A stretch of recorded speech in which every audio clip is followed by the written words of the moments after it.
Hey there, you're looking kind of cute. Don't forget to subscribe and check out all my other socials. Enjoy. The sun was not up yet when the phone buzzed on the nightstand. A tired hand reached out and knocked over a half-full glass of water before grabbing the phone. Franklin? Oh God, Franklin, I need your help. The voice sounded scared and hurt. Melanie? What happened? Franklin sat up and pushed his messy brown hair from his eyes. His twin sister only called this early if something was really wrong. I'm at the hospital. A car hit me when I was crossing the street. My leg is broken, maybe my wrist too. But Franklin, I just started working at the Grandview Hotel yesterday. If I don't show up, they'll fire me. I really need this job. Franklin got out of bed and reached for his jeans from yesterday. I'll come get you. Don't worry about the job. No, that's not why I'm calling. You have to go in for me. What? Mel, I can't just... Please, we're twins. We look the same, we're the same height. No one at work knows me yet. Just for today, maybe tomorrow, until I can figure out what to do. Franklin stared at his reflection in the mirror across the room. True, he and Melanie had always looked remarkably similar. People mixed them up constantly as kids, but they were 23 now, and while their faces remained nearly identical, everything else about their presentation had diverged. Melanie, I don't know anything about being a hotel receptionist or about being you. I'll teach you everything over the phone. Please, Franklin. Mom and Dad can't help me anymore, and rent's due next week. This job is all I have. The desperation in her voice cut through his hesitation. Franklin closed his eyes, already knowing he'd cave. He always did when Melanie needed him. Fine, but just for a day or two. Where are your work clothes? My apartment. Spare keys under the ceramic frog. Gray suits hanging in the closet. Shoes are on the floor. Everything else you need is in the bathroom. Thank you so much. An hour later, Franklin stood in Melanie's studio apartment, staring at the contents of her closet. The gray business suit hung neatly pressed, a coral blouse beside it. He lifted the jacket, noting how the fabric felt different from his own clothes. Smoother, more structured. He showered quickly, then faced the bathroom counter covered in Melanie's cosmetics. She'd walked him through the basics over the phone, but staring at the array of products made his head spin. Foundation first, she'd said. He squeezed some onto his fingers, spreading it across his face in careful strokes. The texture felt alien against his skin. Next came eye makeup. His hands shook as he tried to apply mascara, poking himself in the eye twice before managing a decent coat on his lashes. The lipstick went on easier, just coloring inside the lines, really. The clothes presented their own challenge. The coral blouse buttoned on the opposite side from what he was used to, and the material clung differently to his frame. The gray skirt zipped up the side, hitting just above his knees. He struggled with the pantyhose, putting a run in the first pair before successfully getting the second pair on. The shoes, black pumps with a modest heel, threw off his entire sense of balance. He practiced walking around the apartment, trying to mimic Melanie's gait. She moved differently than he did, more fluid, taking smaller steps. His phone rang. How's it going? I look ridiculous. No, you don't. Send me a picture. Franklin snapped a photo in the full-length mirror and sent it over. A moment of silence, then Melanie gasped. Oh my God, Franklin, you look exactly like me. Just fix your hair. Use the curling iron to give it some waves. 20 minutes later, brown waves framed his face instead of his usual unstyled look. He stared at his reflection, unsettled by the transformation. The person looking back was Melanie, or close enough that no stranger would know the difference. Remember, voice higher, softer. You've got this. The Grandview Hotel rose 15 stories above the financial district, its lobby all marble and crystal chandeliers. Franklin's heels clicked against the polished floor as he approached the reception desk. His heart hammered against the coral blouse. You must be Melanie. So glad you're here. A woman in her 40s with silver hair pulled back in a bun emerged from behind the desk. I'm Patricia, the front desk manager. Ready for your first full day? Franklin nodded, not trusting his voice yet. Wonderful. Let me show you the computer system. The next hours blurred together in a crash course of hotel operations. check-in procedures, room assignments, handling complaints, processing payments. Franklin's fingers flew across the keyboard. At least typing was the same, regardless of what he wore. "Good morning, checking in?" The words came out higher than his natural voice, but not cartoonishly so. The businessman barely glanced up from his phone as he slid his ID across the marble counter. "Reservation under Williams." Franklin found the booking, processed the credit card, encoded the key cards. The routine became easier with each guest. Patricia nodded approvingly from her station. "You're a natural, Melanie, much smoother than yesterday." Guilt twisted in Franklin's stomach, but he smiled and continued working. During his lunch break, he called Melanie from the hotel bathroom. "How's it going? Are you okay?" "Surgery tomorrow on the leg. Wrist is just sprained, thank God. How are you holding up?" Franklin looked at himself in the bathroom mirror.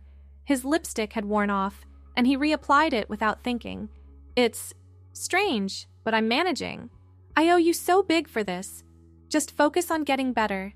The afternoon brought a rush of corporate travelers. Franklin checked them in efficiently, his voice settling into Melanie's register more naturally. The coral blouse had seemed bright that morning, but under the lobby's warm lighting, it complemented the gray suit perfectly. "Excuse me, miss?" An older woman approached the desk, looking distressed. "I've locked myself out of my room." "Of course I can help you with that." Franklin pulled up her information, verified her identity, and created a new key card. "Here you go, Mrs. Peterson. Happens more often than you'd think." "Thank you, dear. You have such a pleasant manner." The compliment sparked something unexpected, a small warmth that had nothing to do with embarrassment. By the time his shift ended, Franklin's feet screamed in the pumps, but he'd successfully navigated the entire day. Patricia clapped him on the shoulder.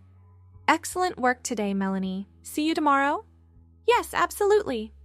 Back at Melanie's apartment, Franklin kicked off the heels and collapsed on the couch. His phone immediately rang. "You survived!" "Barely. My feet are killing me." "But you did it. Franklin, I can't thank you enough. The doctor says I'll be in a cast for at least 6 weeks, though. I know it's a lot to ask." Franklin was already doing the math. 6 weeks of pretending to be Melanie.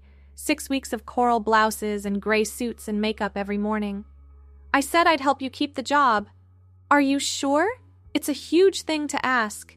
Franklin thought about the day, the surprising satisfaction of helping guests, Patricia's approval, the way the clothes had stopped feeling strange after the first few hours. "I'm sure." The second day went smoother. Franklin woke early, giving himself plenty of time for the morning transformation. The makeup routine that had taken an hour yesterday now took 30 minutes. He'd hung the gray suit carefully the night before, and the coral blouse still looked fresh. Patricia greeted him warmly. "Melanie, perfect timing. We have a large conference checking in today. I'll need you to help coordinate with the event staff." The conference brought 300 guests, all arriving within a 2-hour window. Franklin's fingers danced across the keyboard, checking in multiple guests simultaneously, fielding special requests, solving room conflicts. The work consumed his complete attention, leaving no room for self-consciousness about his appearance. "Miss, the room you've given us faces the street. My husband's a light sleeper. Could we possibly get something facing the courtyard?" Franklin checked availability, made the switch, reprinted the key cards. "Room 827 should be much quieter for you." During a brief lull, one of the bellhops, Marcus, leaned against the desk. "You're good at this. Way better than the last receptionist." "Just trying to do my job well." "Patricia's tough to impress, but she's been singing your praises to anyone who'll listen." That warm feeling returned, stronger than before. Over the following days, Franklin developed a routine.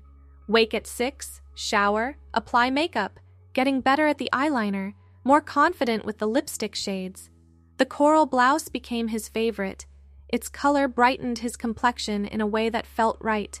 He discovered other pieces in Melanie's wardrobe that worked with the gray suit. A cream silk shell, a burgundy blouse with tiny pearl buttons. His voice found its rhythm, pitched naturally higher without strain. Guests responded to him differently than they ever had as Franklin. Men held doors, Women complimented his appearance. Everyone seemed more willing to chat. "Melanie, could you train the new night auditor Thursday evening?" Patricia asked at the end of his first week. "You explain our systems so clearly." "Of course." The night auditor turned out to be a recent college graduate named David, nervous and eager. Franklin walked him through each procedure, patient with mistakes, encouraging when David grew frustrated. "You're a really good teacher," David said as they finished. "Thanks for staying late to help me." "Happy to help?" Walking to Melanie's apartment that night, Franklin caught his reflection in a store window. The brown waves framed his face softly. The gray suit fit like it had been tailored for him. He looked professional, put together, confident. He looked like himself. The thought stopped him mid-stride. When had Melanie's clothes stopped feeling like a costume? When had her voice become his natural speaking tone? When had applying lipstick become as routine as brushing his teeth? His phone buzzed. A text from the real Melanie. "How was week 1? Franklin stared at the message, unsure how to respond. How could he explain that wearing her life had started to feel more comfortable than his own ever had? "Good. Everyone's been really welcoming." "That's great. Sorry again this is taking so long. Stupid broken leg." "Take your time healing. I've got this covered." And he did. The second week brought new challenges, a problem with the reservation system that Franklin helped solve, a difficult guest who'd been double booked, a wedding party that arrived a day early. He handled each situation with growing confidence, earning more praise from Patricia and respect from his coworkers. The bellhops started inviting him to lunch. The other receptionists included him in their conversations about everything from difficult guests to the best sales at nearby stores. For the first time in years, Franklin felt part of something. "You've really found your groove," Patricia mentioned one afternoon. "I have to admit, you seemed a bit nervous that first day, but you've really blossomed." "Thank you. I love working here." The words came out before Franklin could think about them, but they rang true. He did love it. The constant interaction with people, the problem-solving, the sense of purpose. Even the clothes had become a source of quiet satisfaction. He'd started experimenting with Melanie's wardrobe, finding combinations that felt more him than her. That evening, Melanie called during his commute home. "So I have news, good and bad." Franklin's stomach dropped. "What's wrong?" "Nothing's wrong exactly. The doctor says my leg's healing well, but slower than expected. Probably another month before I can work. I understand if you can't keep covering. It's fine." "Really? Franklin? You've already done so much." Franklin paused at the apartment building entrance, catching sight of himself in the glass door. The woman reflected there looked happy, fulfilled in a way Franklin had never managed to achieve. "Actually, Mel, I need to talk to you about something." "What's wrong? Did something happen at work?" "No, work's great. It's just—" The words stuck in his throat. "How did you tell your sister that wearing her life had shown you who you really were?" "Could I come see you tomorrow? It's better in person." "Of course. You're scaring me a little." "It's nothing bad, I promise." That night, Franklin sat on Melanie's bed, still wearing the gray suit and coral blouse from work. He'd meant to change, but somehow couldn't bring himself to take them off. They felt like armor, protecting the person he'd discovered underneath. He thought about the past 2 weeks, the gradual shift from pretending to simply being, the way his body had learned to move differently, more naturally, the satisfaction of presenting himself to the world in a way that finally felt authentic. His phone showed several messages from friends back home, wondering why he hadn't responded to plans. Franklin realized he hadn't thought about his old life in days. The contrast struck him forcefully, the disconnect he'd always felt as Franklin versus the rightness of being Melanie. Not Melanie. That was his sister's name. But the person he'd become needed her own name. The next morning, Franklin prepared more carefully than usual. He chose the burgundy blouse with pearl buttons, added a silver necklace from Melanie's jewelry box. His makeup looked flawless, 2 weeks of practice showing in the smooth foundation, the precisely applied eyeshadow, the perfect shade of rose lipstick. Melanie's hospital room smelled of antiseptic and flowers. She looked up from her book as Franklin entered, then did a double take. Wow, you look really good, like better than I ever did in that outfit. Franklin sat in the visitor's chair, smoothing the gray skirt over his knees. That's kind of what I need to talk to you about. Oh God, did you get fired? Did Patricia find out? No, nothing like that. Melanie, these past 2 weeks? Franklin stopped, started again. I've never felt more like myself than when I'm at that desk, helping guests, being seen as... Another pause. Being seen as a woman. Melanie's eyes widened, but she stayed quiet. I know I said I was just covering for you, but somewhere along the way, it stopped being pretend. When I put on your clothes, when I do my makeup, when people call me Melanie, it feels right in a way nothing in my life ever has. Are you saying... I think I'm transgender. I think I've always been, but I never let myself explore it until now. Franklin's hands twisted in his lap. I know this is complicated. It's your job, your life I've been borrowing. Melanie reached out, grasping Franklin's manicured hand. Franklin, or sorry, should I use a different name? I've been thinking about that. Maybe Francine? It's close enough that people might assume Melanie was a nickname. Francine? Melanie tested the name, smiled. It suits you. And honestly, this explains so much. You were always different from other boys growing up. Remember when you used to sneak into my room and try on my dresses? You knew about that? Of course I knew. Twin intuition. Melanie squeezed Francine's hand tighter. So what do you want to do? I can't go back to work for at least another month. I want to keep being me, the me I've discovered, but I don't want to steal your job. You're not stealing it. You're saving it. And honestly, you're probably better at it than I would have been. I only applied because I needed something quick after getting laid off. But you actually love it. I do. I really do. Melanie shifted in the hospital bed, wincing slightly.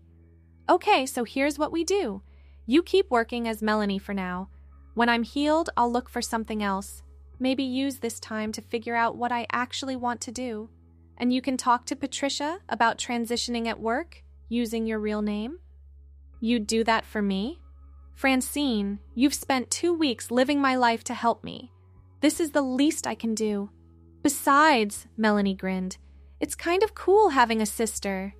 Tears pricked at Francine's carefully applied mascara. She dabbed them away with a tissue, not wanting to smudge her makeup before her afternoon shift. Thank you. Thank you for finally being honest with yourself. And with me. They talked for another hour, Melanie sharing makeup tips she'd noticed Francine could improve, discussing hormone therapy and the practical steps of transition. When Francine finally had to leave for work, she felt lighter than she had in years. The hotel lobby welcomed her back like home. Patricia waved from behind the desk. Melanie, perfect timing. We've got a diplomatic delegation arriving in an hour. I want you handling their check-in personally. Of course. Francine took her position behind the computer, fingers ready on the keyboard. The familiar rhythm of hotel life flowed around her. Guests coming and going, phones ringing, the constant hum of activity.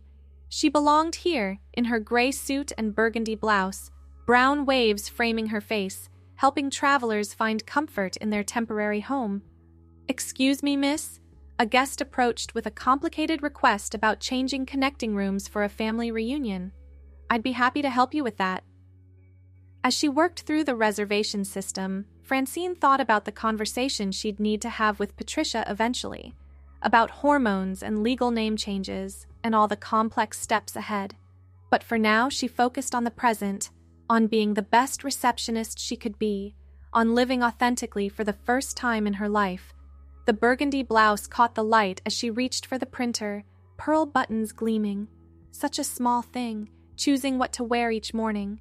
But for Francine, it represented everything. The freedom to finally be herself, the support of a sister who understood, the unexpected gift of a job that had revealed her true self.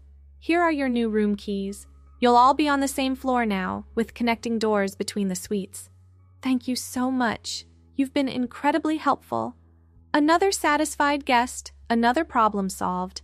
Francine smiled, adjusting the silver necklace that had become her favorite accessory. The afternoon stretched ahead, full of possibility. When her shift ended, she'd return to Melanie's apartment. Her apartment now, really. Tomorrow she'd wake up and transform again, though it felt less like transformation and more like revelation, each day bringing her closer to the woman she'd always been inside. The gray suit had been the beginning, but it was just clothes.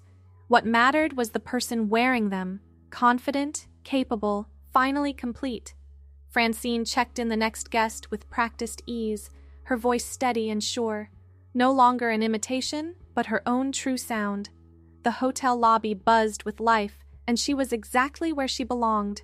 Weeks passed in a rhythm of early mornings and busy afternoons. Francine developed her own style, keeping the professional look Patricia preferred while adding personal touches.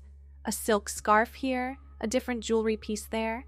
Always the brown waves styled the same way. She'd found her look and stuck with it. She started hormone therapy after consulting with doctors, the small pills marking another step in her journey. The changes would come slowly, but she was patient. She'd waited 23 years to be herself. She could wait a little longer for her body to catch up. "Melanie, could I see you in my office?" Patricia called one morning. Francine's heart lurched. Had someone discovered the switch? She smoothed her gray skirt and followed Patricia to the small office behind reception. "Sit, please." Patricia closed the door, settling behind her desk. "I wanted to discuss your future here." "Is there a problem with my work?" "Quite the opposite. You've exceeded every expectation. The guest satisfaction scores for front desk have increased 15% since you started. You have a gift for making people feel welcomed and heard." Relief flooded through Francine. "Thank you. I love what I do." "I can see that, which is why I want to talk about advancement opportunities. The assistant manager position will open up next month. I'd like you to apply." "Really? You've shown leadership skills, problem-solving ability, and dedication. The job is yours if you want it." Francine thought about Melanie, still recovering but making plans for nursing school. Her sister had found her own path during the recovery, volunteering at the hospital and discovering a passion for patient care. "I'm very interested." "Excellent. There is one thing, though." Patricia leaned forward. "I pride myself on knowing my staff. You've been different lately, more confident, more yourself. If there's anything you need to tell me about your life or any changes you're going through, I want you to know this is a safe space." The words hung between them. Francine touched the silver necklace at her throat, gathering courage. "Actually, there is something. I'm transgender. I've been starting my transition, and eventually I'd like to update my name. My real name is Francine." Patricia nodded slowly. "Thank you for trusting me with this. How would you like to proceed?" "For now, I'm comfortable with everyone still using Melanie at work. When I'm ready, when my legal documents are updated, then I'd like to make the full change. Whatever you need. Your gender identity doesn't change my opinion of your work or your potential here. You're one of the best employees I've had in 15 years. Tears threatened again, but Francine held them back. "Thank you. That means everything." "Now, let's talk about what the assistant manager role would entail." They spent an hour discussing responsibilities and expectations. When Francine finally returned to the front desk, she felt like she was floating. Everything was falling into place. Her identity, her career, her life. David waved from his position. "Big meeting with the boss?" "Something like that." "Good news, I hope?" "Very good news." The day flew by in a blur of checkouts and new arrivals. Francine handled each with professional grace, her confidence soaring. When a guest complimented her helpfulness, she accepted it without the old twinge of imposter syndrome. She belonged here. That evening, she met Melanie for dinner at a small restaurant near the hospital. Her sister walked with a slight limp, but no longer needed crutches. "You look happy," Melanie observed over pasta. "Patricia wants me to apply for assistant manager." "Francine, that's amazing." I told her about being trans, about transitioning. She was completely supportive. Melanie reached across the table to squeeze her sister's hand. "I'm so proud of you. Look how far you've come in just 2 months. I couldn't have done it without you. If you hadn't asked me to cover, you would have found your way eventually. I just gave you the push." They talked until the restaurant closed, making plans for the future. Melanie would start nursing school in the fall. Francine would take the promotion, continue her transition, build her life as her authentic self. Walking home in her gray suit and coral blouse, she'd gone back to the coral. It really was her best color. Francine marveled at the twists of fate. A broken leg, a desperate favor, a borrowed identity that had revealed her true one. The apartment felt like home now. She'd added her own touches while keeping what worked from Melanie's setup. Tomorrow's outfit hung ready. The gray suit, of course, with the cream silk shell this time. Her makeup arranged just so on the bathroom counter. Before bed, she called her parents. That conversation still waited in the future, but it would come. For now, she was content knowing herself, being herself, living as Francine even if the world still knew her as Melanie. The silver necklace came off last, placed carefully in its box. Tomorrow would bring new challenges, new guests, new opportunities to be the woman she'd discovered herself to be. The assistant manager interview loomed, but she felt ready. In the mirror, brown waves framed a face that finally looked right to the person wearing it. Francine smiled at her reflection, then headed to bed, ready to wake up and do it all again. The gray suit waited on its hanger, a symbol of transformation that had become simply her favorite work outfit. The coral blouse hung beside it, bright with possibility. Small things that had changed everything.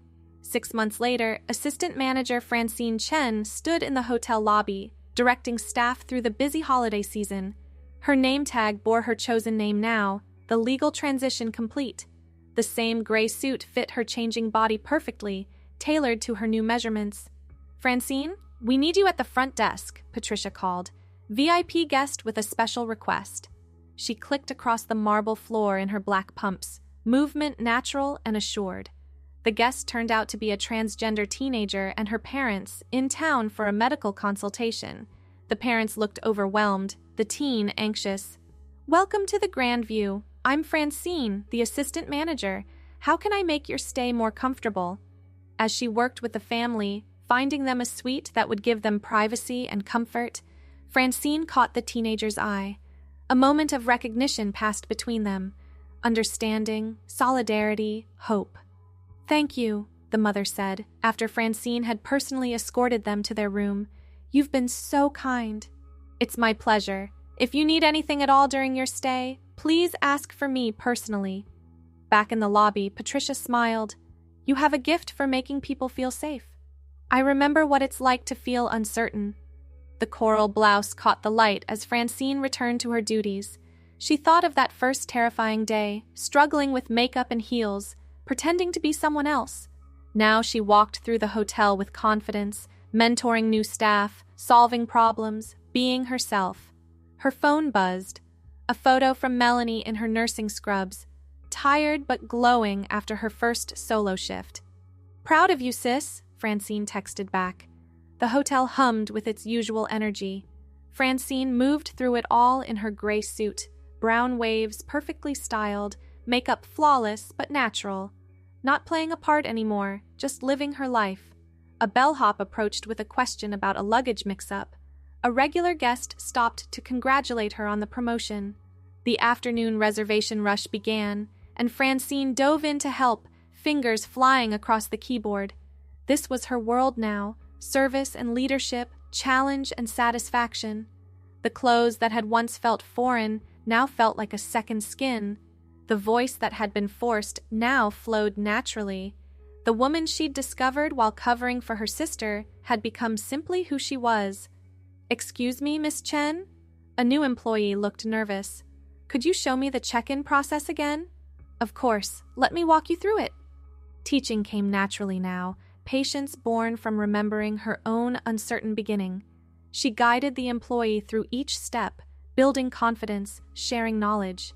The gray suit and coral blouse would need dry cleaning soon, worn so often they'd become her signature look. But that was tomorrow's concern. Today held plenty of its own challenges and rewards. Thanks for watching. Don't forget to check out my other socials if you want more content, early access, behind the scenes, and more. All links down below.